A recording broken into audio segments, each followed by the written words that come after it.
build my gallows and build them high. Makes a long time climbing before I die. I want the chance to spit in his eye. Well, they gave me ball, but I can see between to a dusty yard and a long gone green. They call that freedom, if you know what I mean. And I dry my sorrows, but the whiskey's gone. I'm sober as good. Hello, everybody. Welcome to Longbangers. I'm Matty. This is episode 118. Joined by Colin tonight. Colin, how's it going? I'm good. Just coming, still in the cam down for yesterday. I'm all right. You're lucky that you're not on Twitter and that as well. Like you boycott social media. And, It's a deliberate thing. You know. I wish I'd done that. I made the mistake of tweeting about the game, and so the previous time I've seen a pile-on like this is when we played Aberdeen. Aberdeen beat us, and I moaned about how dirty they were under McInnes. It's one of the games at Easter Road, maybe the one where they won on penalties. And just been raging about fucking how shite they were, and yet they always seem to beat us. And see the amount of fucking Aberdeen fans that came out the woodwork, and it was just like ping new notifications on my Twitter all night with fucking Aberdeen fans. They weren't as bad as the Rangers fans. Like, solid. No. I didn't even care how they see it. I'm like, how are you seeing that? Because none of you follow me. In fact, two St Johnstone fans tweeted saying, I never saw you moaning about the referee last week. Because, well, fucking did moan about the referee last week, actually. And you didn't follow me, so no wonder you never fucking saw it. Again, idiots. Anyway, Rangers fans, I think the trick is to not upset them on Twitter. The other annoying thing with social media is I posted about it on Facebook, and I didn't normally do that. Right. And then would you get Rangers fans, shambles, coming on to comment? I'm not really go well. Not really interested. Like they're not the audience, Ken, but I'm moaning about something like that. I'm not inviting comment. I'm just getting off my chest. Well, the Frankie Boyle know for a while when he was on Twitter. I don't know if he still is because I've been off Twitter for a while, probably a year now. And he posted. He used to post stuff, and you couldn't reply to it. Aye, I changed the setting on that. Can you do that? Aye, I wasn't sure if it was because he was verified and all that, or if so you can actually do that, even just a pleb. Aye, maybe do that for the future when we're playing, because I've just been blocking accounts, like just relentlessly. They're dangerous. They're dangerous people because they're horrible cunts. And what they do is they bully and they'll go after folk, and that's why we'll get on to it. The pundits will no fucking say anything against them because they're in fear of their job. And instead of having a free press, they didn't let journalists into their ground unless they pay fucking 25 grand or whatever it is to charge their own podcast to come in, the one that got done. And they then don't let anybody speak out against them, even if they're fucking right. They hound them, and that's the problem with them. So there's no point even trying to communicate with them. Aye, well, they're not getting fucking us anyway. We won't fucking going after them tonight anyway. Right. John's not here. John's stepping back for the Longbangers on the Monday night. He's still going to do short bangers. He's just got a lot on, so we'll figure out whether or not can we replace him. I think is that insensitive. We replaced Brian, I suppose. Brian does still come on now and again, but aye, I suppose if anybody's interested, let his fan base. Aye, you've let his fan base down there. You just dropped that in. Kim. I'd be devastated. I feel like when Robbie left it that. Do you remember? Do you remember back in the day they used to do Leith FM? Did you ever listen to that? The back four. Aye. I did now and again, but I did. It was with Stuart Crowther and Cliff Pike and John Campbell, Martin Glancy, rest in peace as well. He used to do it. And do you ken the Hibs fan Carl Macker? Yeah. He used to phone in every week. And I remember our last one, he had clicked, it was our last episode.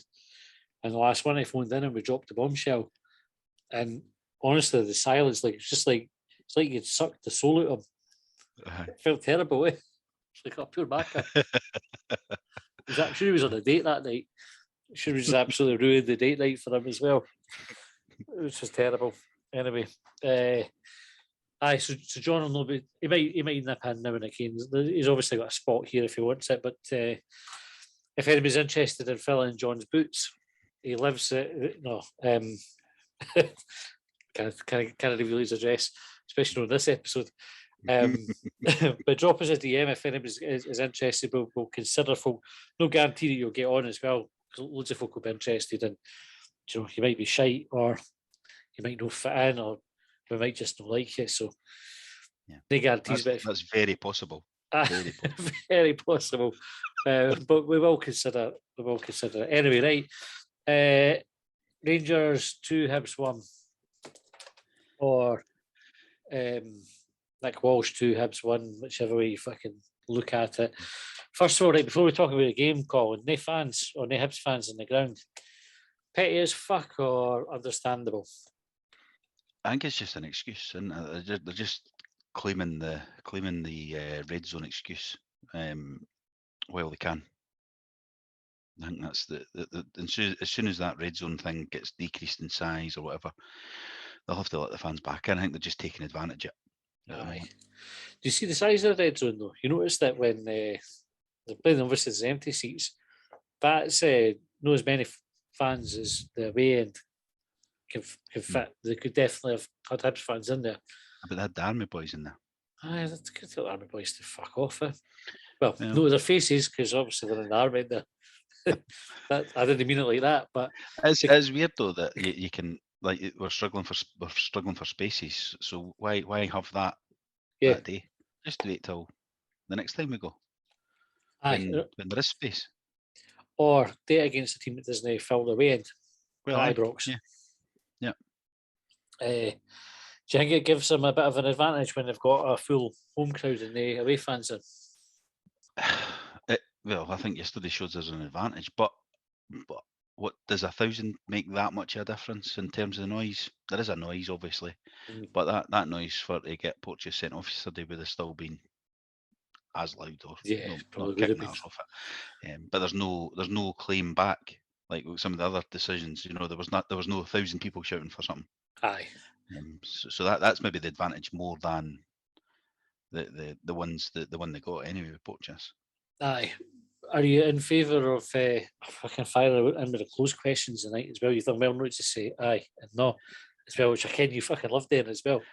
Yep. What are your thoughts on whether or not Hibs should reciprocate and not have Rangers fans coming in to Easter Road? Aye, I get the thinking behind it, but it's a lot of money to turn down, but I don't know. I can see the argument to not let them in, because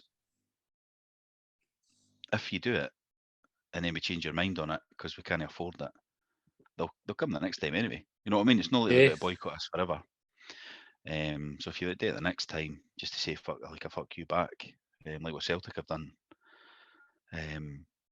it's not like they're going to boycott forever, because Hearts have done it before, haven't they? They've reduced the size. We've reduced the size of the away end before, and they still fill it the next time you give them the whole amount. So it might be a one-off to say fuck off. It's possible, but how much is it? Does it work out as? I can't remember. Is it 100, 200 grand, something like that? Aye, maybe about $250,000 all in, I think. Probably. I wonder if you punt it on the pay-per-view, would they all buy it? Maybe no, they'd all be on their dodgy sticks, like when they caught Irvin Welsh talking about them. Aye. But you'd make money at the pay-per-view to offset it. If I've seen folks saying they would buy a ticket, it'd be interesting to see how many actually did do that though, when they've already paid for their season ticket, then paying another 30 quid to let one of them not have a seat. I don't think we'd get 3,500 folk doing that. It's pretty petty, isn't it? Like to do that. I could have quite like that thought. It's nice to like just keep one of them out. Who you want in it? Nobody. Just an empty seat. Just empty seat. I'll take two, please. The thing is, right, so I could have torn on it, because I think as a fan, the games are better when there's away fans there. The atmosphere is better. Like, imagine, as nice as it sounds, you imagine a derby with no Hearts fans there or no Hibs fans at Tiny. Well, it was complimented recently, wasn't it? The pundits, when they were talking about it, because the Old Firm game had been the week or two before it. Aye. And then we had our derby, and they were saying, how much better is that when you've got a full away end and a derby? The atmosphere is so much better at a half or less than half the size, a third of the size of just under 20,000 at Tynecastle. Aye, So just under 19 and a bit. Aye. So you're like less than half the size, but the atmosphere was 10 times better because you had both ends full rather than just a one-sided thing like that. That said, I'd quite happily forgo the atmosphere. Well, it depends what the atmosphere created is, eh? Aye, well, it's no pleasant atmosphere when Rangers come anyway, because this is the other thing where Hibs came out today, and I totally backed them with it. The show racism, the red card, month of action. And it's about no standing for racism any type. And if there's one club, and I don't care if we'll get upset that we would call them out for it, Rangers are the worst in Scotland, hands down, for racism, anti-Irish racism as well, right? Anti-Catholic fucking songs and all the rest of it. If Hibs were really serious and said, right, there's a month of action, they can win Rangers are here, whether it would be in the month, but fuck it. I think it's December. So let's just extend it a couple of months of action. And you could say, well, you're not coming in because he's a fucking racist, he sings sectarian songs, and he didn't let us in. So there's 3 really good fucking reasons not let them into Easter Road. So you can't come back until you get your fucking house in order and start letting us back into your stadium. But we can sing nasty songs. I never heard any sectarian songs yesterday, like, but I mean they're obviously known for it. I wasn't paying attention, if I'm honest with you. I think by the time I kind of realised what the crowd were up to, I already had fucking steam coming out my ears, and exactly. The red mist had descended by that point. Yeah. Right, well, we'll talk about the game then. So, where do you want to start? The lineup for Hibs, what do you think of the starting 11? It was pretty much the strongest, isn't it? With McGuinness, obviously, being a miss. I don't know. He must have hurt himself quite bad against St Johnstone when he went off at half time. I think he hurt his groin. Aye. I didn't see, because I just, when he went off, I thought, well, maybe it was a flu thing, or, because of the sickness stuff flying about. So hopefully he's back. Well, he's going to have a week off now, isn't he? With the international break. So hopefully by the time we get back, he'll be back for the next game. But other than that, it was probably a strong team. Got Cadden in the wing back position, which is probably his strongest position for what I've seen so far. Yeah. On the right. So I thought it was all right. 3 at the back. I was fine with that. I've had a good start. Well, I have to be honest, I wasn't sure how Scott Allen would do in the game. But obviously got taken off, and we'll come to that later. But I thought he played well. I thought he got involved and had some nice touches and carried his form for the previous few games. I just thought up against the really kind of probably the best midfield in the league. He have that wee question mark with Scott Allen whether it can impact the game, but he did. And that was probably my only concern when I saw the lineup is, are we going to give something away in the middle? It's got Allen playing, but didn't really pan out that way at all. Yeah. We started brightly. So what did you think of the start of the game, Colin? I thought we were good. I thought we were really comfortable for the first half an hour. I thought we were getting to see a lot of Cadden down the right-hand side that we lost after the 30 minutes. I didn't see him much after that. Neil was good throughout the game, but he was particularly good in the first half hour. Defence looked comfortable. Cracking header for Nisbet. There's another chance as well. I can't remember who played the ball, but through to Boyle, and he was looking for the offside desperately because he'd miscontrolled it. But that was to go 1-on-1 with McGregor. I can't remember who played the pass, if it was Nisbet or Allen, but I think it was offside. Well, it's one of them now. They don't flag because I think they didn't flag because he went back to McGregor. But I thought he was offside when the ball went through. I think he thought he was offside, especially when he never controlled it. But I didn't see the flag go up. But I don't think they had any shots on goal in the first half hour. In fact, I think if anything, because we got the early goal and it was making them get agitated and their crowd getting a bit noisier and getting on their case a bit, and they were having to push more for a goal. Than even normal. I thought I think we got here with a wee 2-0. Like I didn't see. I thought we did comfortable here. Didn't think there was any real danger. I thought we were going to win and get the big win that we've been waiting on Jack Ross getting against one of the Rangers or Celtic. I thought that was it yesterday. Because we certainly went for them. Like it wasn't sometimes teams will go to Ibrox or Celtic Park or Easter Road even, and they sit in and try to hit on the break. And absorb the pressure and everything. But I thought we were there was a moment where Barisic, I think it was in the left back position, was getting absolutely hounding. There was like 4 Hibs players around them, chasing the ball down. And they were trying to play out, but we just didn't let them. And we had that intensity about the play. Obviously got the goal, and the goal was cracking. Like, I think it came down the left first, and it Doig fired it across. Cadden picks up on the right, goes 1-on-1 with Barisic. Pings across, and cross is lovely. And a great header for Nisbet as well. It was. Alan McGregor, we mentioned on Quick Bang on Saturday. What do you think of his socks? What do you think that's all about? The ones up over the knee. Aye. I'm not sure what it means. I don't know what he does it for. He's not the only one that does it, but I don't know what it means when you roll your sock over your knee, if it's some kind of like message you're sending out, or if it's just a fad, because I'm pretty sure he wouldn't have always done it. But then the opposite of that, of course, is the ones that tuck their socks into their shin pads. Yeah.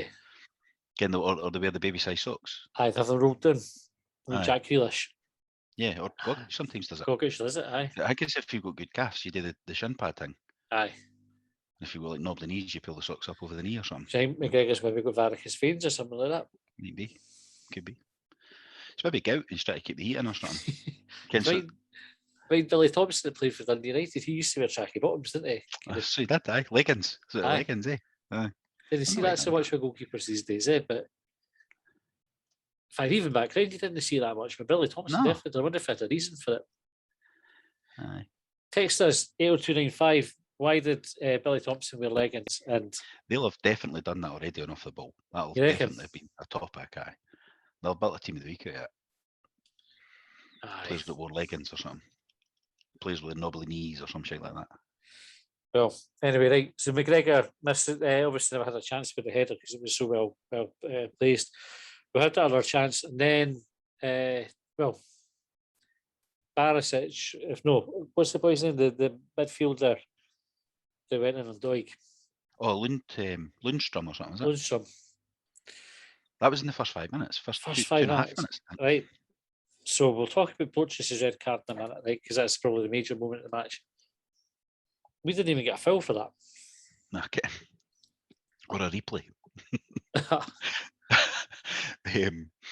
But it was when you look now and you read the rules that we've been getting told what are the rules about it being reckless or out of control and all of that. It's ticking all the boxes that the pundits were talking about. Well, he's off the ground, 2-footed. He hits Doig before he hits the ball. Didn't he get the ball? Yeah, he only got the ball because he knocked Doig over. Aye. Didn't even get a fucking foul for it. No. And then just incidentally though, I think I messaged you during the game. It was that bad, the refereeing at one point. We were 1-0 up and Rangers got a free kick and the outside their 18-yard box, and Nisbet done the standing over the ball hang that they all do every week. And he got a warning for the ref. Aye. I think, when do you ever get a warning for that? Aye. That's almost accepted now that somebody's got to stand over the ball. Aye. They just hold it up enough to try to bring it back into position. When have we started warning players for that? I bet we're going to see that again this season. Well, Barisic had a big running out, screaming. So that was why. The ref thought, I better do something. McGregor's got to hit me. The crowd all shouted. Barisic tried to do the Presley flop, but nobody actually touching him as well. Aye. He did a big fucking swan dive. Yeah. Nah, they got the throw in. It wasn't even they talking to the referee for simulation. You had fucking Morelos going into the back of Porteous. Yeah, that's right. Clattered right in the back of him. That was good play, Richard Foster said. Is that what he said? Was it? He said Sports Seed. Aye. Oh, we'll come on to Sports Seed. Clever play. I never watched that fucking clever play. Fuck's sake. Right, so let's talk about the red card. The ball comes. It's Aribo, I think, chasing it down. Porteous gets there before him, slides in, wins the ball, goes out to, I think, Doig. Hibs are away to break, and then referee blows it back, whaps it a red card. What was your take on it? So I was fuming at the time because I thought, well, he's won the ball. I didn't think he'd caught the boy. I don't think he has caught the boy really. Like I know there's a screenshot somebody's grabbed out there that his legs up sort of halfway up his shin. Obviously they're claiming knee because it's halfway up his shin. But I think it's one of them that when you try and get up, you lift your leg to get up. I think they've taken the photo when Porteous is on the way back up and his legs up because it's biomechanics? Is Mikey called it? Yeah. I thought it was harsh. I didn't even think it was a foul. I said to my daughter and when we were sitting watching it that if that had been handling, he wouldn't have even got a foul against him for it. And certainly if it had been one of the Rangers players, like we talked about, Lundstrom, wouldn't have been a foul. Never mind, even like not going anywhere near bookings. Aye. That was when I was raging about it, which was basically for 30 minutes onward, right through the game. And then when I spoke to my brother-in-law Charlie after the game, I was a bit like, why did he fucking dive in like that? But then I think, well, all that stuff about giving the referee a decision to make and all that. But then so did the Rangers player, and the referee chose not to make the decision on that one. I said that as well. The referee still has to get it right, even if you give him a decision to make. He still has his job is to get that right. Yeah, and I think he's a marked man against Rangers, right? Because we probably call it Gerrard. It's not the first time Gerrard's spoken about him, and that in the papers. He does it. Morelos gets to push him in the back and bang him about and all that because he's now stamp on him as well. He's stamp on him. He's now perceived in the media as a changed man. But the only reason he's a changed man is that nobody talks about him being a niggly cunt anymore. Because he still does all that fucking stuff he used to do when he got booked and got all the time got sent off. And the referees have just stopped doing it. And the papers have stopped talking about it. He still does it. You watch the game, he's still nipping at folk, he's still standing on folk, stamping on folk, and then scoring the winner. Or banging into the back of Porteous and even getting a warning. So he still does all that stuff. But Porteous he's got this reputation now. And obviously needs to try and turn it around. But actually, is it 3 times he's been sent off in his career? Twice. Or 2 straight reds. Twice. 2 straight reds. I thought he had 3, right? So it's 2, and they both were against Rangers with the same referee. Yep. Well, I have to fact check that, but I believe that's the case. Aye. But they're both against Rangers anyway, because I remember the first one at Easter Road as well. Because it was another one, though. It was another one where he goes flying in. And I think he does that. He does do that. And I've mentioned it on other shows. I think he does play the camera a lot. Just and he's playing there to get fucking Hibs. He wants to get as many gifts made out as possible. It's like when he does the smiling at the camera, or he does or he's shouting it when he's in players. And I think it's a lot for your benefit more than actually to benefit the team. Oh. And I'd like to see him snap out of that a wee bit. I would see, but I give him the benefit of the doubt on Sunday, right? Is I don't think he's got much choice but to go in at pace and to slide in. Because the kind of folk were saying he could stay on his feet, right? But see when you watch the how that passage of play is developing, if he doesn't win that ball, Aribo's past him. Like so, if Aribo gets there first, then Porteous is either got to foul him or he's got to do like a last ditch tackle or whatever. His best option, Porteous by far and away, is to win that ball first, and he's running. So he's coming across towards Aribo. And he just makes sure he gets to the ball first. So, he's going in fast, but he's a good distance away from Aribo. And again, you can't see it from, or you can't use stills to demonstrate your point, because football isn't played in freeze frame. Mm-hmm. But to contradict myself here, there is a really good picture of. We get a sense of perspective of the distance between the two players when Porteous starts to slide in.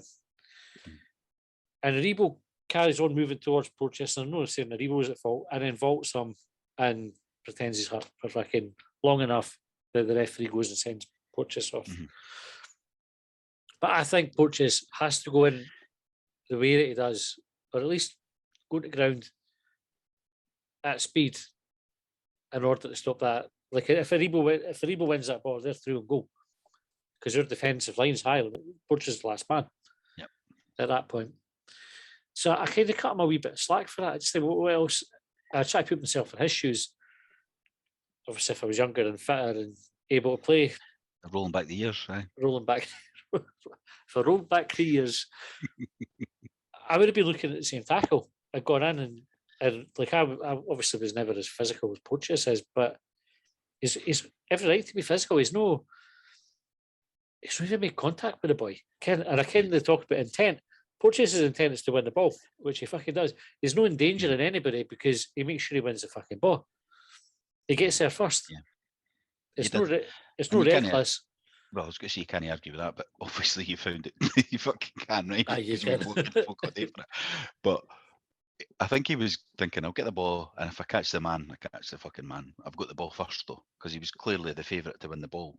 Because he won it by, he was there yards before the guy. Yeah. Somebody posted the rule on Hibs.net the day. It doesn't mention any of the words that the pundits not use. It says, if an offence involves contact, it's penalised by a direct free kick or a penalty, right? So you've got three levels, like a foul, a booking, or a red. Yep. It's careless is when a player shows a lack of attention or consideration when making a challenge or acts without precaution, right? So that's no booking. Reckless is when a player acts with disregard to the danger to or consequences for an opponent and must be cautioned. And then you've got using excessive force is when a player exceeds the necessary use of force and endangers the safety of an opponent and must be sent off. So which one of them are you saying? Are you even saying it's foul? You saying it's none of them? So no, I don't think it's a foul. So because I don't think he made contact. Yeah. So right, and maybe he does make contact, but actually, the contact that as they come together, if there is contact, Porteous is already slowing down. He's already been won the ball. You know that the momentum's changing. He's not gone full pelt into Rebo. Yep. He's not caught him with his studs or his boot, or even like fucking his shin or whatever. If he's caught him anywhere, it would be like the top of his hip. And Rebo's gone. So I question whether it's a foul at all, right? But I get nowadays in the modern game that they'll talk about intent. So you didn't have to necessarily make contact with a player. So you could go. It doesn't say intent in the rule. No, I kind of doesn't. But there's an interpretation of it as well in it. So if you could jump 2-footed in, miss the player and get the ball, you get sent off for that because that's reckless. It's only by the kind of the caution of the opponent that you've not hurt them. I don't think that applies in this case. Reckless is only a booking. It's excessive force is a red card. So what they're saying is that's excessive force is what he gave yesterday. Right, Which but the word pish. excessive force suggests you've at least fucking caught him a wee bit. Aye. Because otherwise, he's just dived in for the ball. Like, Well, that goes back to the point I'm making is he has to go in to win the ball. He has to go in at that speed. He can't slow down and let Aribo get there first. So to win the ball, so that can't be excessive. If that's the force that you need to slide in and win the ball, it's not like he's gone. Well, maybe he could have got there at the same time. Maybe he could have went slower amount. He could have went made slower, contact with him. but why would you risk that? If Aye. you can go faster. Now, that's your question. It's Aye. like saying, well, I could get to that ball, but I didn't need to sprint for it. I could just jog. You know what I mean? Aye. It's but I think that must be the basis of the appeal, though. That if you look at the rule, we're saying, well, that was an excessive force. At worst, it's reckless. Aye. Right? Which is a booking. But actually, I'm not even saying it's careless. That Hibs, it's like you're going to negotiate and saying, "Come on, we don't even think it's careless, mate." Aye. So it's not even a foul. But you've went excessive force. Let's meet somewhere in the fucking middle here. Aye.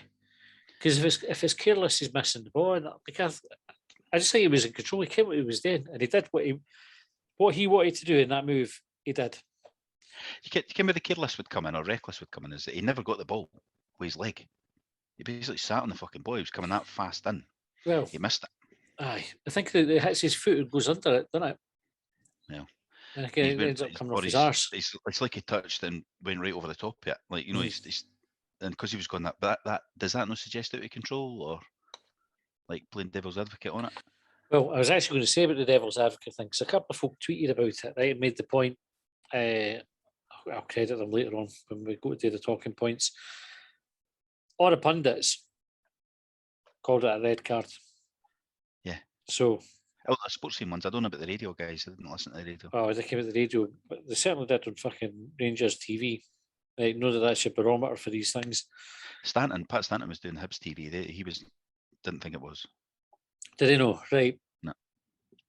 So then, funny that. Well, so almost all the pundits called it a red. Jack Ross says he could understand why the referee could have come to that decision. He said he didn't think it was a foul, but understood it.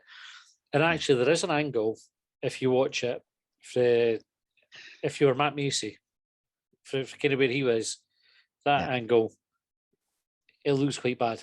Like it looks more like he's he's jumped in. Every other angle, and the angle the referee's got it, it's just a fucking fine tackle. He's just sliding in. Do you think the I mean, linesman just had with the ball. to do that? He didn't put Did his the flag flag up, but they're all mic'd up, obviously, so they can speak. Didn't he? He put the flag up, draws attention to it, because then if he flagged and then they didn't send him off, then the Rangers fans would be. So I'd imagine they're speaking. Well, there was some leaked audio from it, and I think it was Nick. Now's your chance. Get the cunt. Red. I think that's what the leaked audio was. So the linesman did get involved. I can't remember what Nick Walsh replied. I'm fucking on it. I'm on it. He says, "Can I get to it quick enough? Fucking red card." Yeah. It's just it's so disappointing because like we were well on top, and I didn't think they were getting back into the game, other than the inevitable penalty. They're probably fucking based on the fact that I think, well, how many times is that? Last season we didn't beat them, but every time we came off it hanging, how do we not win that game? Like based on the fact that Porteous got a goal chopped off, Morelos stamped on Porteous, then scored the winner. After you got kicked in the head at Ibrox. And it's like we need to start asterisks in these games and the results and say, but here's the reason we didn't win.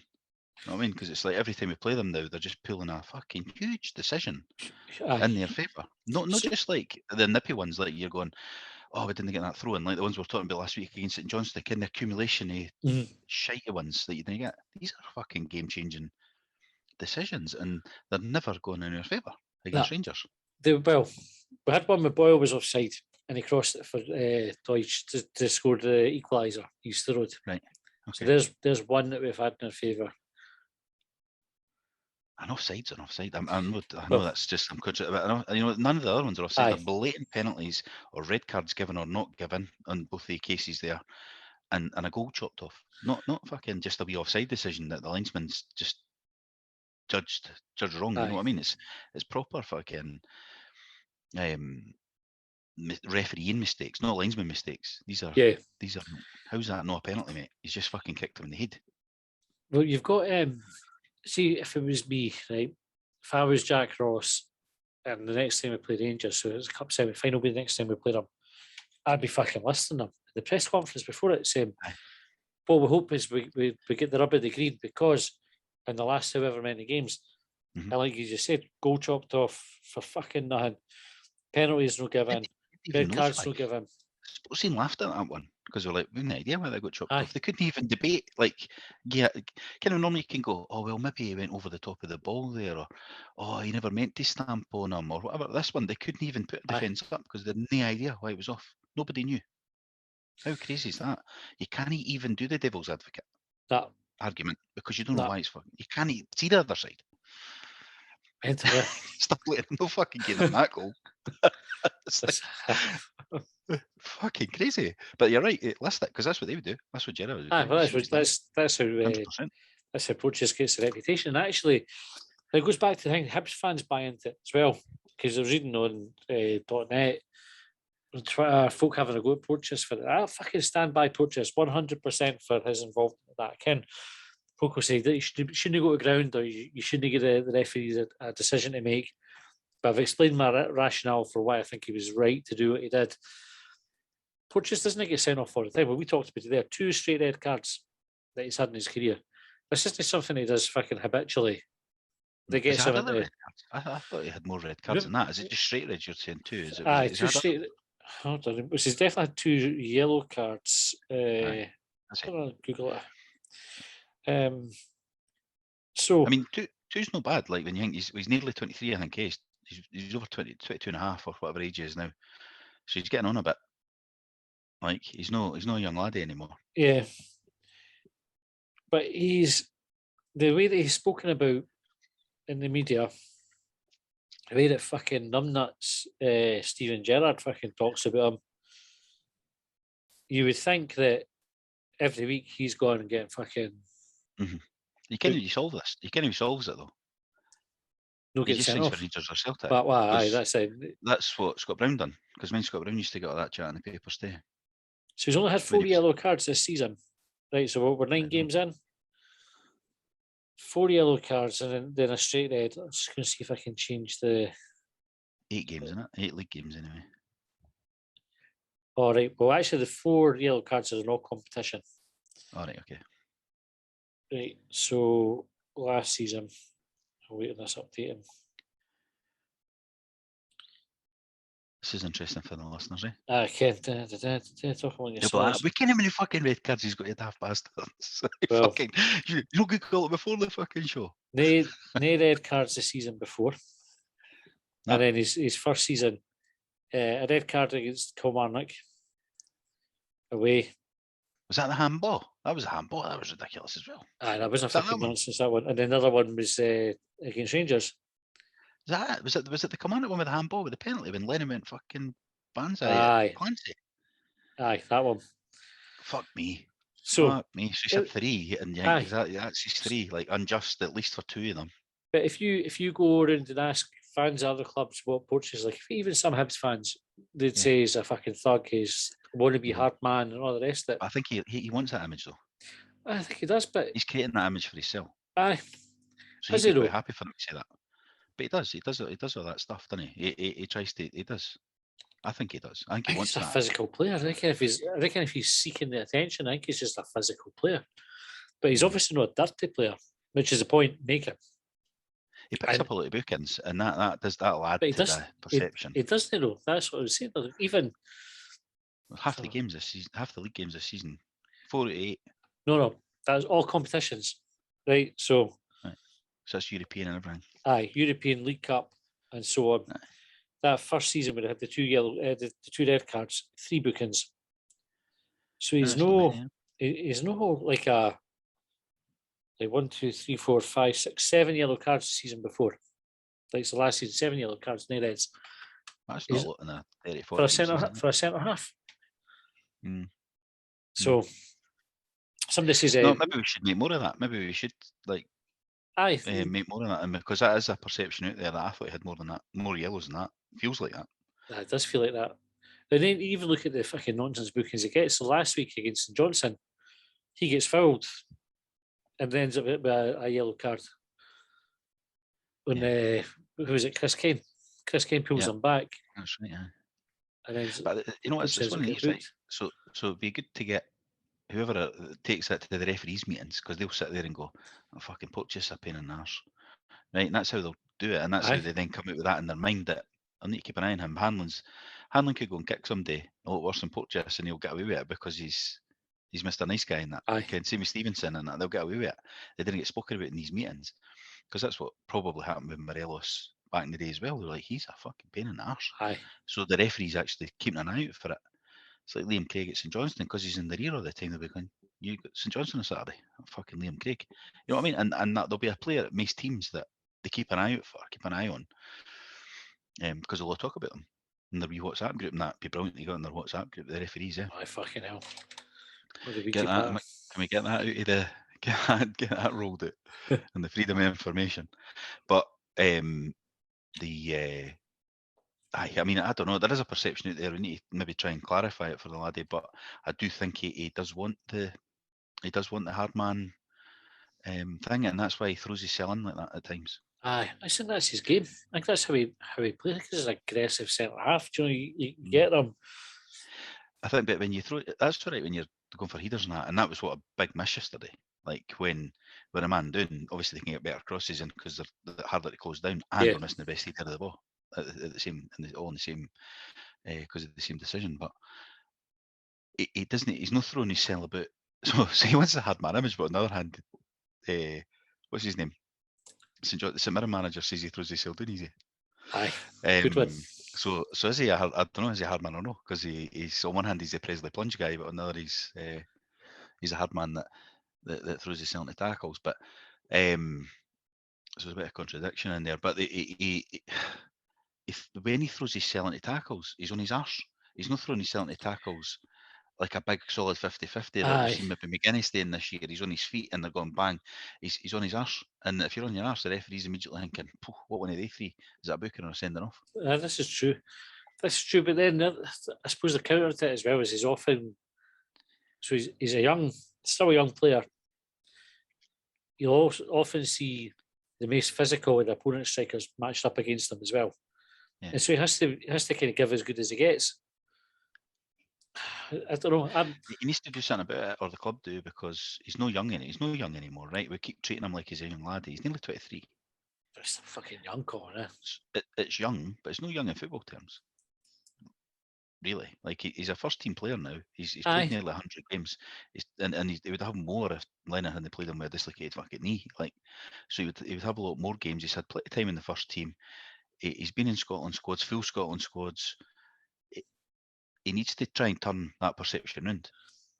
Or the club need to help him as well. That's the thing. I think Hibs need to be on the front foot with it. That's my perception of the situation, is that Hibs need to be, and this is why it fucking annoyed me when you go Gerrard. Even the language that fucking Gerrard's using, the kid, he doesn't learn. He seems to always want to do this against us. Fuck you, you fucking arsehole. And Hibs, it's a pity they thought about that tackle. His boy had chucked in and said, "All right, what about that one?" Aye, then I think he's the same. Aye, how's he learned? And when Morelos has hit Porteous in this game and he fucking stamped on the last one, is he learning? And call him out for it. Hibs should be all over that and saying, that's a disgrace. I wouldn't presume to talk about one of Stevens' players. Well, Jack Ross should be coming. I wouldn't presume to talk about Lundstrom diving in 2-footed on Josh Stoig. Could have called that one a leg breaker, but I wouldn't have fucking stooped that low. I wouldn't be talking about his players in the way that he's talked. It's fucking out of order. And then I would be pulling out the stats saying, here's the red cards, here's the fucking bookings.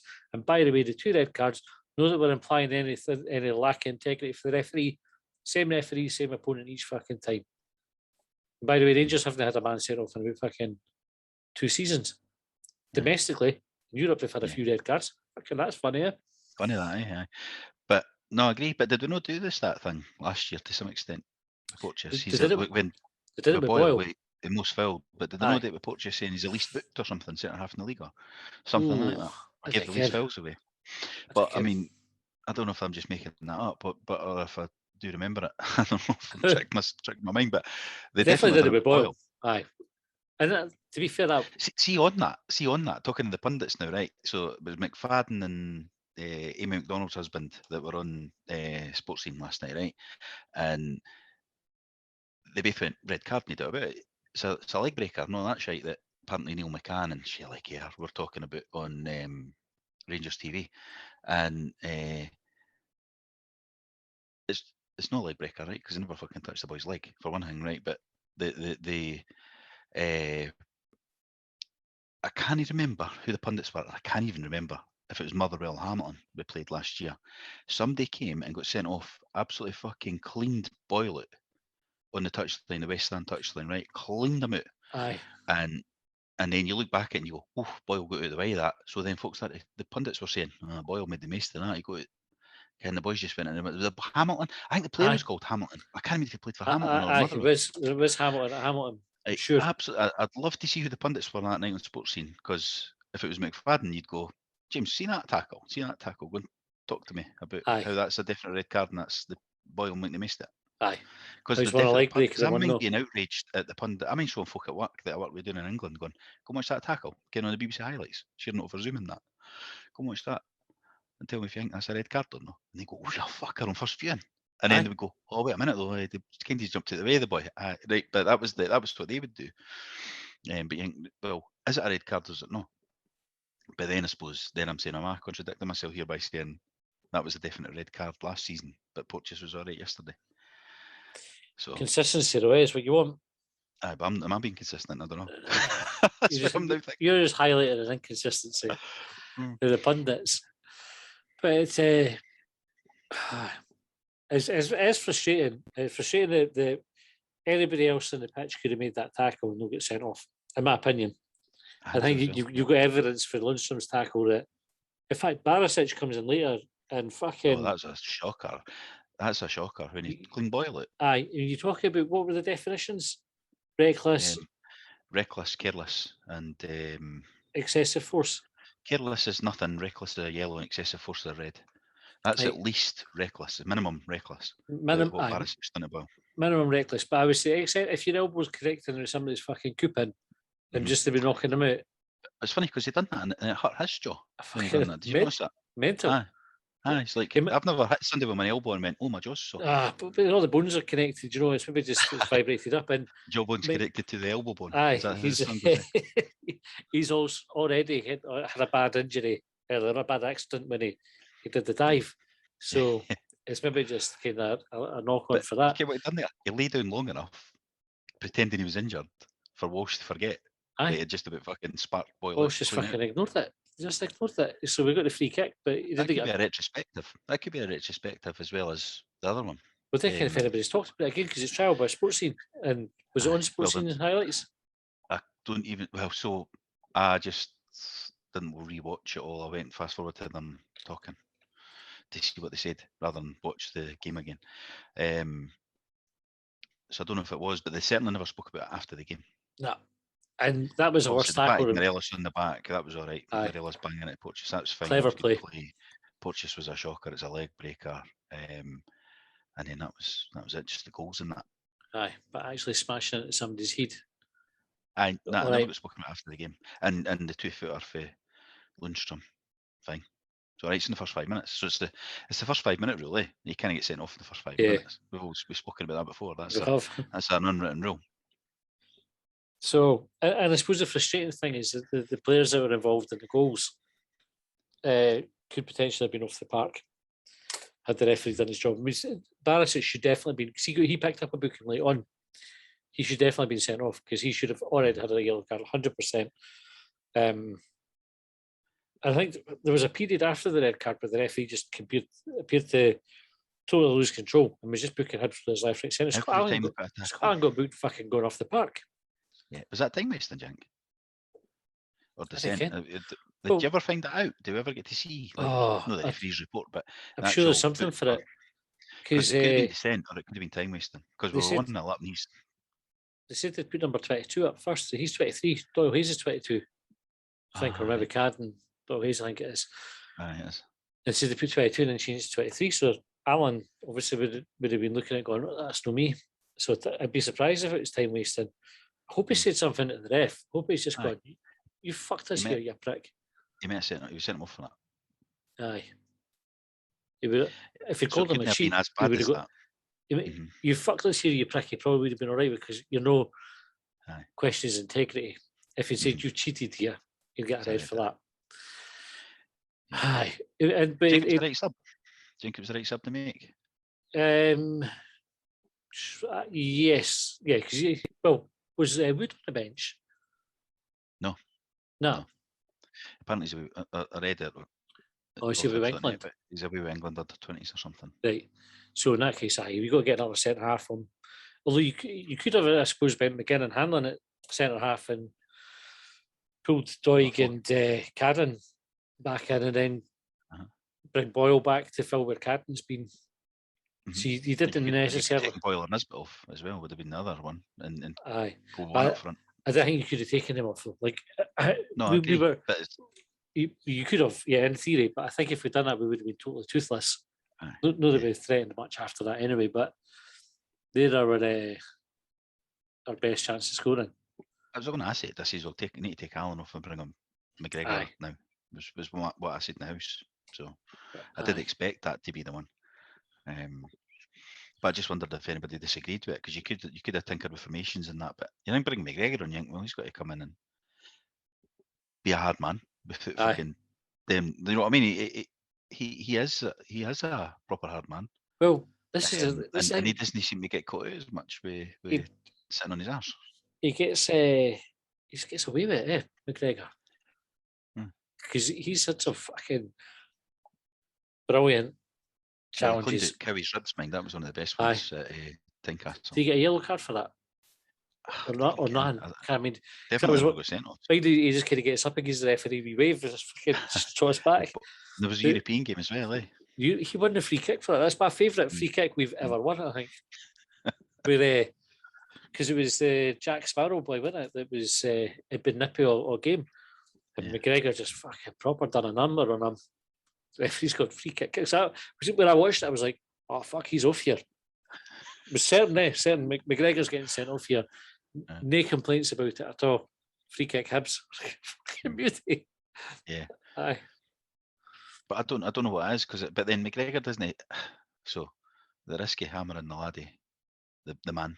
No, it's not laddie anymore.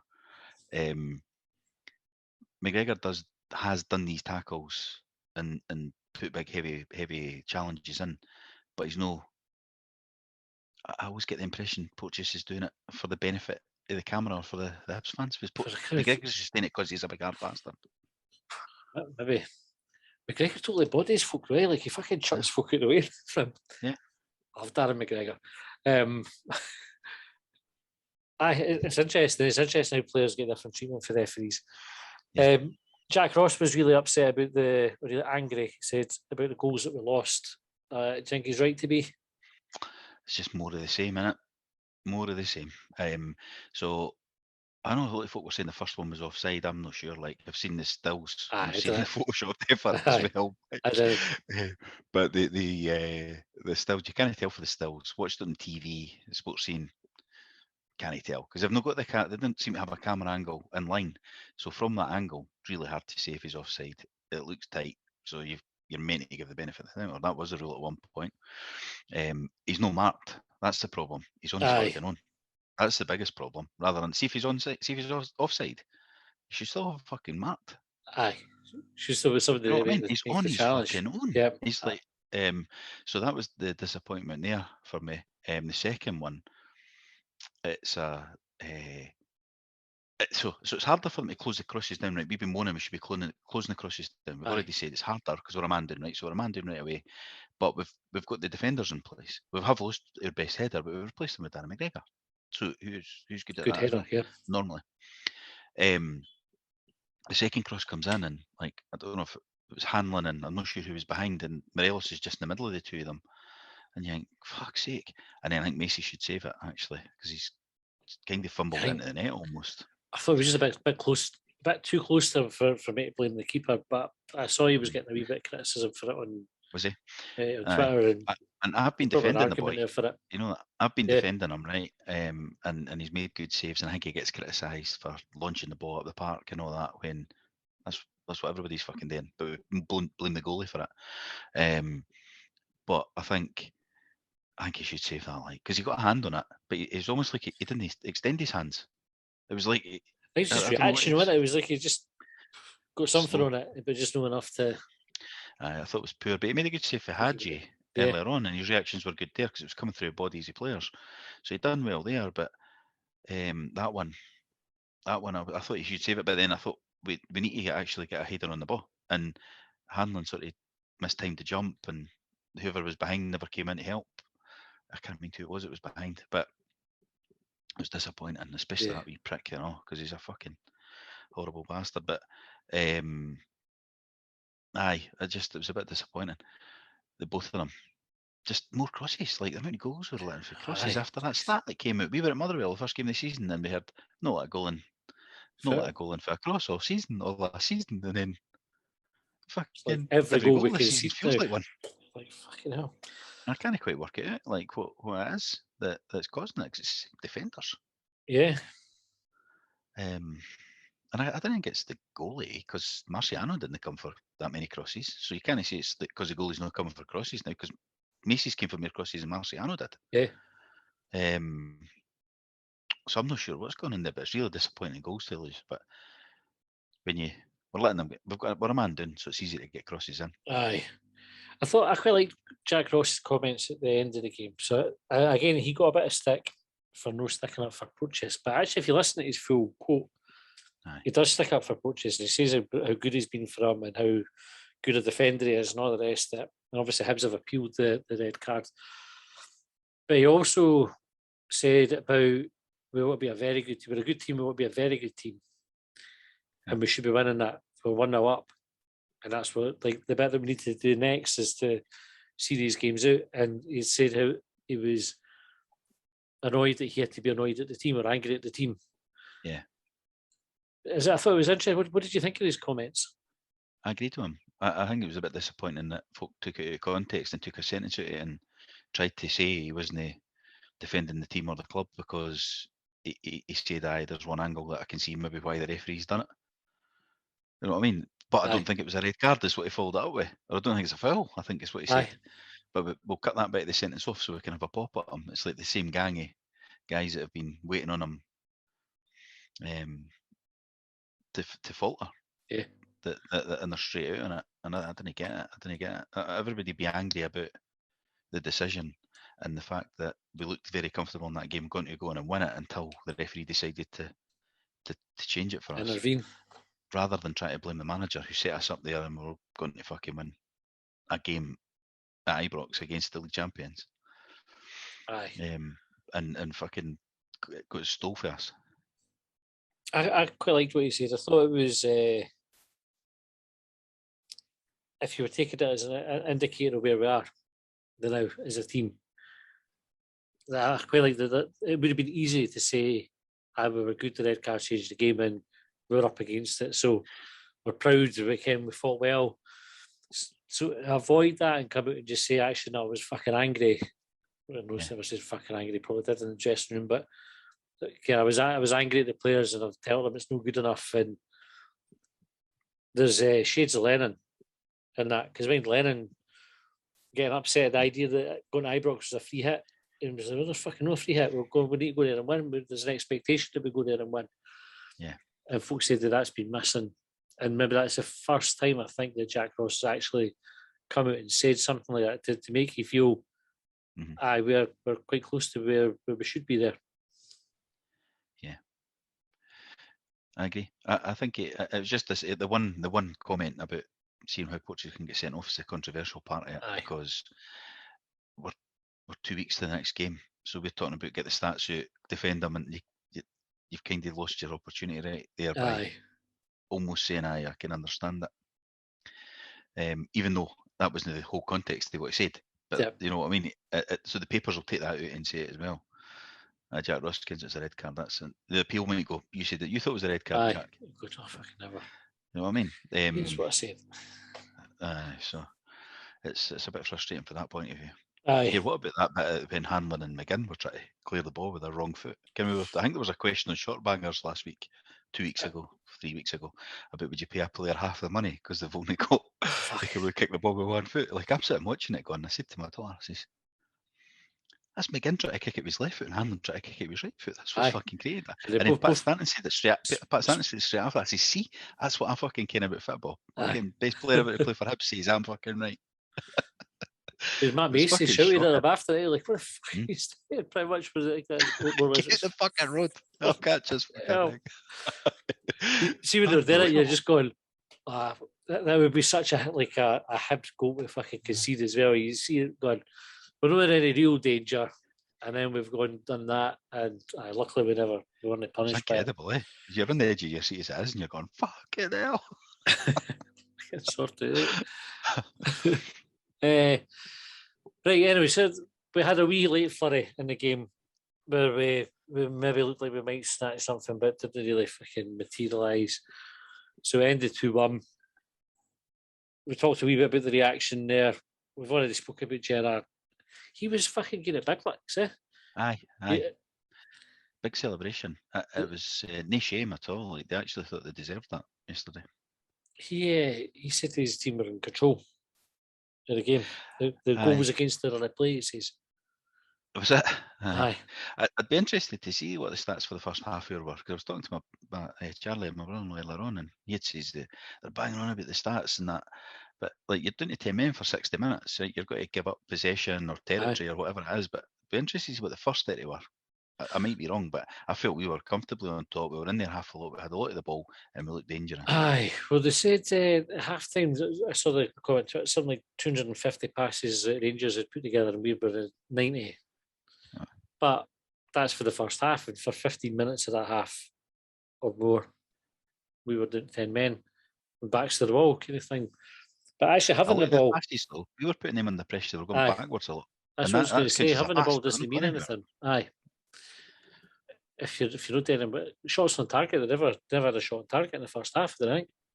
Macy's not a safety mate till quite late into the game. So that was, I didn't really like Steven Gerrard anyway. I used to quite like him as a player. Dirty bastard, right, from time to time. But they always had that kind of like, you know, when a player like that would drag his team through fucking games sometimes. See now, like, see the chat that he came out with there. And it really riles me. It riles me when the commentators were talking about how many games Rangers are now unbeaten against us. And when you can, the decisions that we were talking about, how much of fucking help they've had to get that. Like, things that are really sticking my throat. You think, fuck off, at least have a bit of humility about it. I know, no shame. Then getting the big licks in the pitch and everything. You go, but again, that's an indication of how far we've come. I was going to say, like, if you take Robbie Nielsen's point, like on mentalities and that, then you think, well, they obviously see us as a competitor, like to be reacting like that, because he only does that. Well, when does he do that? Like, he done it against Celtic once, mind when they won at Parkhead, and he made an arse himself because they didn't win the league. Aye. But he doesn't do it very often. So he must see us as a dangerous opponent. Aye. And that's why he's giving all this shit in the media to help them even more. Fucking brutal. Because they need that. Right. I think we've pretty much exhausted the game now, Colin. Anything else to call out with it? What did you have? You had the pundits, which we talked about. Purchase, referee, just the game was my 4 areas. And the fans, right? So fans, aye. We'll quickly run through what we've got on Twitter before we wrap up for the evening. International week as well, isn't it? I fucking hate International week. I prefer just to have Hibs playing every week. Right, Neil said, why are we even surprised at a decision like that going against the team winning at Ibrox? It's one of them. It's like my wife wasn't really paying attention yesterday, and she's going, "Why are you getting this all worked up? It's fucking Rangers Ibrox. That's what happens." I said, "But it can't keep fucking happening. Like, it's been we're due a fucking decision back. Like, we're due like something. They can't keep getting dodgy things like this." And that. So somebody, one of the Rangers fans that was fucking spamming me, pointed to Ryan Jack getting sent off at Ibrox after Stokes flicked his balls or something. Stokes was playing for us. So there's a bit of Rami in the centre circle and Jack got sent off, and Stokes didn't he? They had onto that one. And McGregor going for a header with somebody. I think we got a free kick when McGregor looks like he's just absolutely poleaxed the boy. But that turned the game, didn't it? That's a game changing. Do you think VAR would make a difference? Well, it should. It should. It'll be interesting because if the appeal gets overturned, did Morelos get a retrospective red card the last time? Aye, he did. Stamped on coaches. So suggests the VAR would have sent him off then. Aye. So aye. Right. And I wonder if they would have used VAR for the early one on Doig then. Say, right, fucking referee, it's clear and obvious error. You've missed a fucking 2-footed lunge. Because you never even give the foul, because if he gives the foul, maybe they say, he thinks it's just careless, or whatever the words were we used. Whereas if he gives nothing, he's not seen it. Yeah. So it's a red card. Or it's a yellow card. Ryan Morrison said, how bad our defending from balls into the box are. Rangers looking pretty average, and we should be looking to smash the next transfer window. We can have a really strong season. And regardless of opinions on the red card, Porto gave him an easy decision. Rangers looking average? They're certainly not as good as they were last year. But yeah, I think we're better than they were last year. Aye. As well. I agree, like we could, I don't know what the transfer window is, but it's starting to suggest we're struggling defensively here, right? As much as we like Hanlon, Porteous, McGregor, and all of that, we're losing too many goals easy. What should be easier to defend? Well, it's an interesting one. So obviously we've not spoken about it. It's only just been confirmed. Graham Matthew obviously has left the club, and there was a piece in the evening news saying that the biggest factor. So again, you take it with a pinch of salt, really kind of accurate this is, but it was like a perceived failure in the transfer window. So we've needed centre half cover for a while, and striker cover for a while, and Jack Ross was clearly not happy about it. I think he said he was, as we were going into the end of the window, he said he'd be disappointed and frustrated, I think, were the words that he used if he didn't get the cover that he needed. So we brought in Wood and we brought in Scott at the other end, were the two players that came in. But you're right, the defence is probably there that you would look to strengthen, but it's one of these ones where if you look at Hibs individually, the stats, we've got the better defenders or two of the better centre halves in the league. McGinn's made his way into the Scotland squad. Where does the stat fit in about losing goals for crosses though? Like what stat's that? Well, the Ken will be headers won. So we maybe headers won. Aye, so we're winning and losing headers, but the ones we didn't win cause goals. Cause goals. So it's interesting because I think we talked about it when we were after McCart. And you said, well, we watched St Johnstone last week. I would rather have Hanlon and Porteous than McCart. Based on that, showing obviously it's like a limited one game is probably no right to make an assessment, but if you're bringing in defenders, you obviously want them to be better than what you've got. Again, how easy that would be to bring in better than Porteous and Hanlon than now. Well, I don't know. I don't know what other teams have got. I'm insular in that way. Certainly they can what happens down in England or abroad. But in Scotland, I have no idea who you would go and who we go and get. Important that Hibs get it right when they replace Graham Matthew. It's like a pivotal role at the club. It is. And it's done well before. And if we don't replace it, it's given quite a lot of power to the manager. And managers can be a bit of a merry-go-round, eh? And if you're doing that, then that's when you get into the squad rotation, and that's when you end up with loads of shite players on loan. Aye, I don't think there's any chance we won't replace them. Back to that. I think the model that Hibs have got. My understanding is that we would replace, but what? And this is no slight on Graham Matthew, who I think did a great job. I think if you look at Hibs, especially the signings, you look at the quality of players that we signed over the last couple of windows compared to the shite we were getting. Again, you look at Butcher's signings and pre-Butcher, fucking terrible.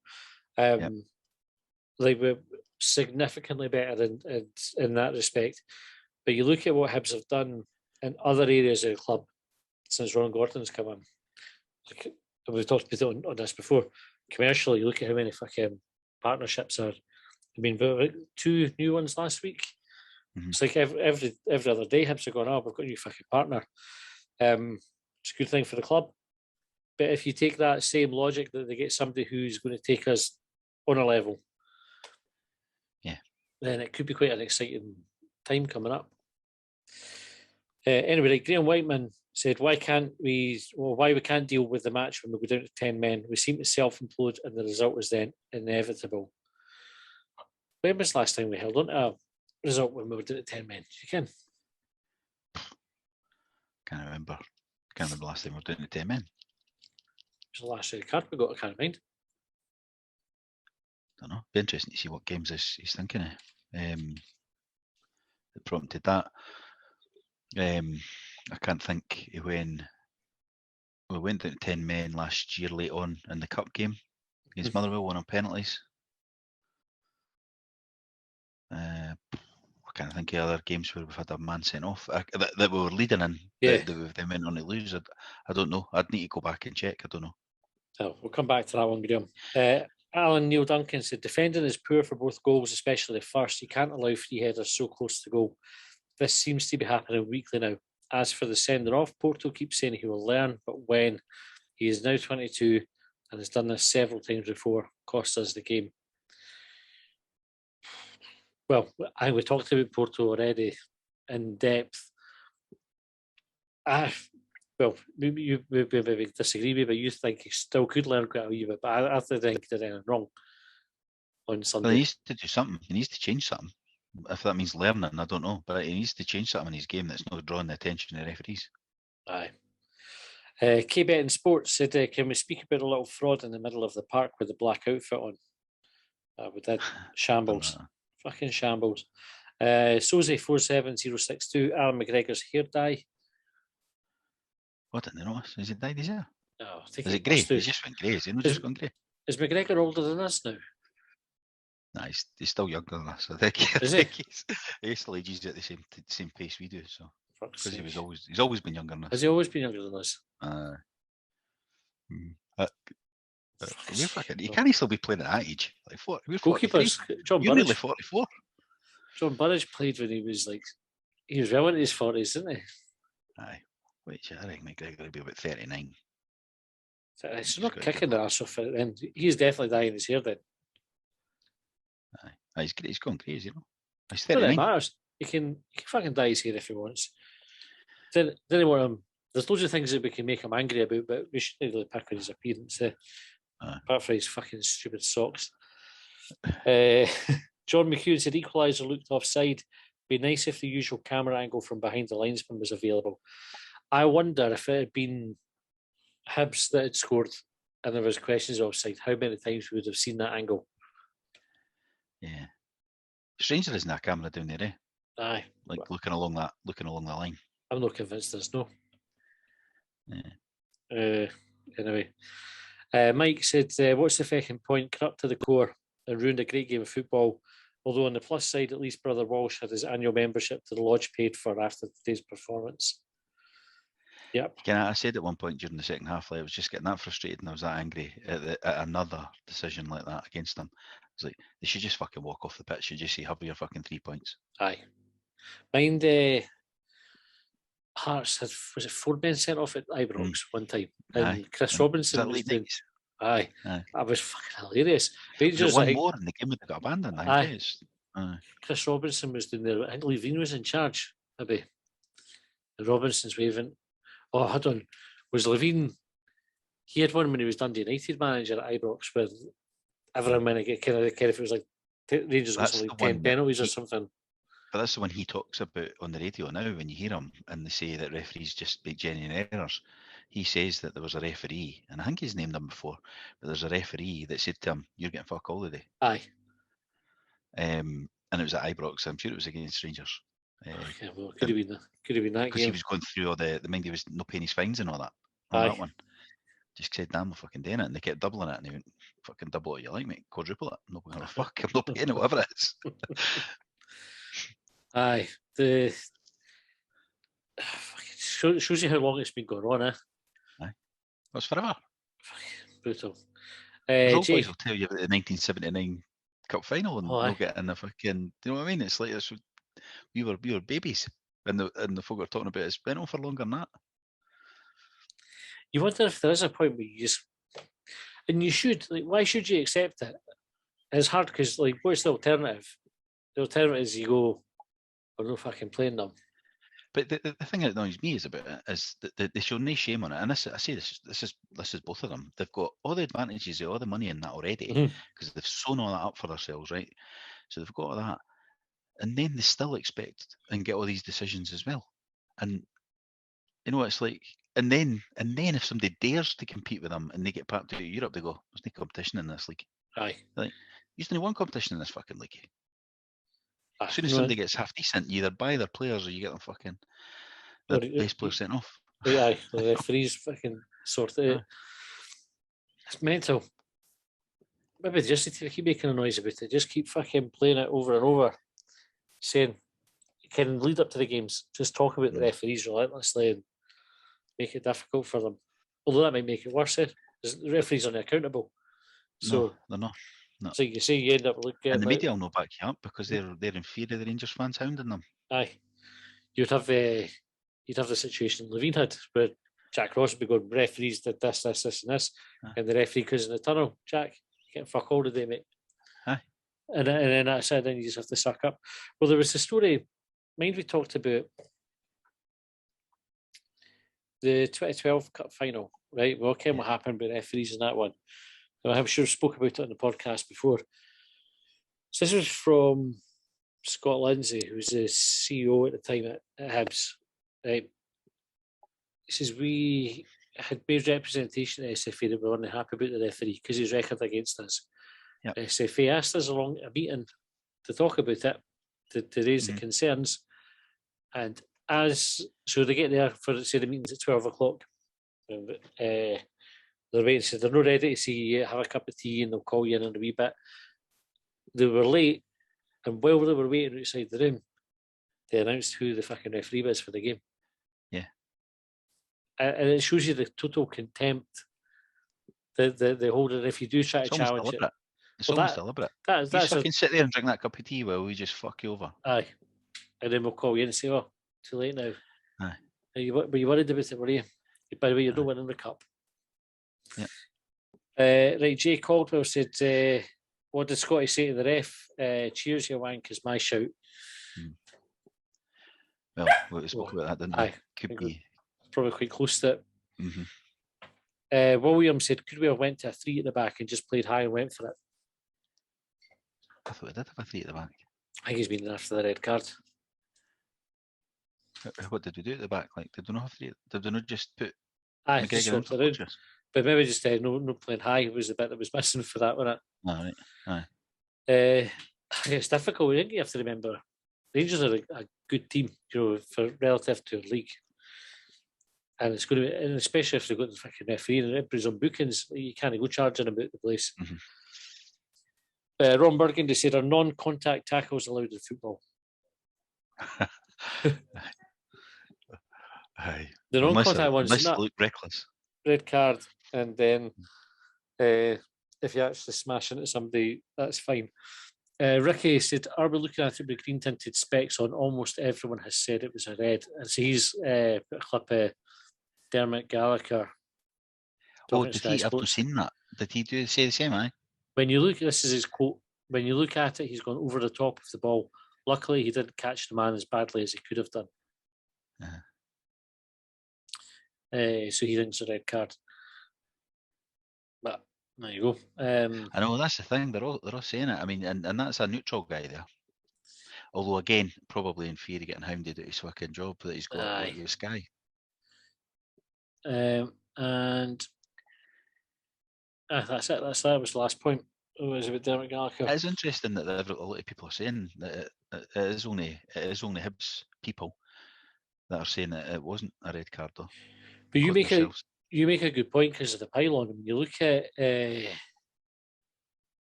about the two boys for the Heart and Hand podcast or whatever got called out for Twitter stuff, and then the Rangers fans all went after everybody that could, journalists, politicians, lawyers, aye. Oh yeah. So maybe folk just go, it's not worth the fucking hassle. It's better just to say, it's a red card. They always say stand up to Billy Zay, but it's aye. I know. I don't know if that's what it is because McManus has come out and said it wasn't. Pat Stanton said in the TV it wasn't. But other than that, everybody seems to say it was a red card. Aye. So, are we being biased? Well, I hope see the boy I'm talking about, the one I was talking about, the Hamilton one, the guy Hamilton. I think he played for Hamilton as well, but that cleaned out Boyle last year. Did he not get his rescinded? And we went, how the fuck did they rescind that? Oh, did he? I need to look that up. Because that would be a shocker. If I got rescinded, that would be an absolute shocker. Because that's a red. Well, but then are we not arguing the same thing here for Porteous? We want that one rescinded. No, because he never won the ball. Hamilton just won fuck all. He just went through Boyle. Boyle jumped out the way. If Boyle didn't jump out the way, he was getting fuck. Boyle gets to the ball first, and the guy's late coming in. So that's the big difference. The difference with Porteous was he's come in fast but won the ball. Because he's got there quick. You have to get to the ball ahead of your opponent. You got to get downgraded to a yellow. Mental. That's what Jamie Hamilton. Yeah.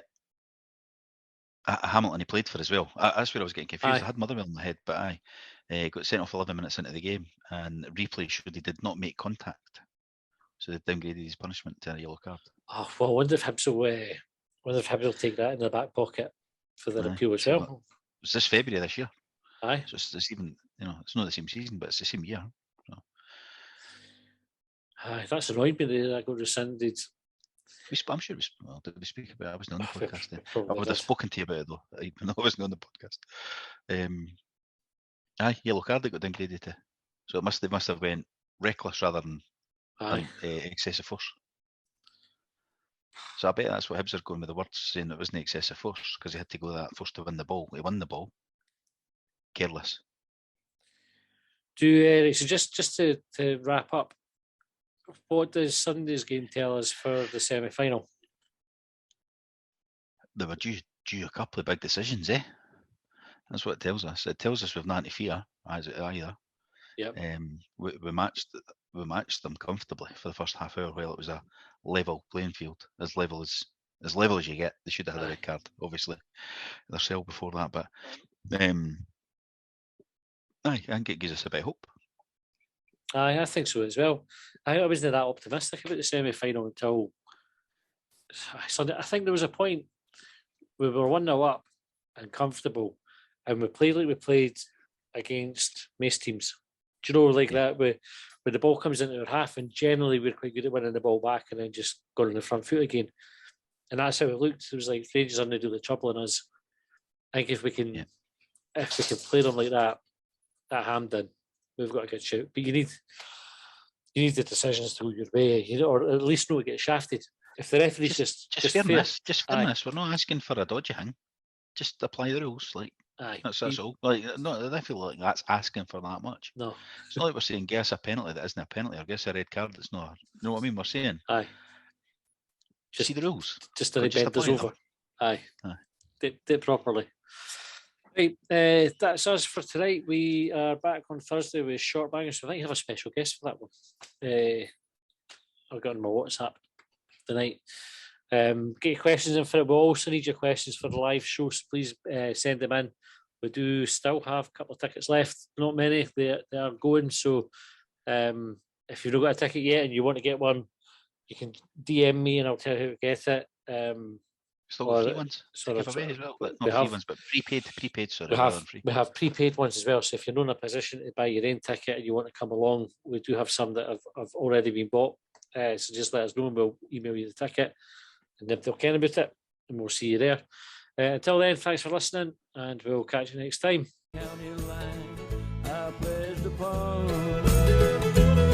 Well, they trailed me down when I broke free. I drank all the whiskey in Tennessee. I don't drink water, no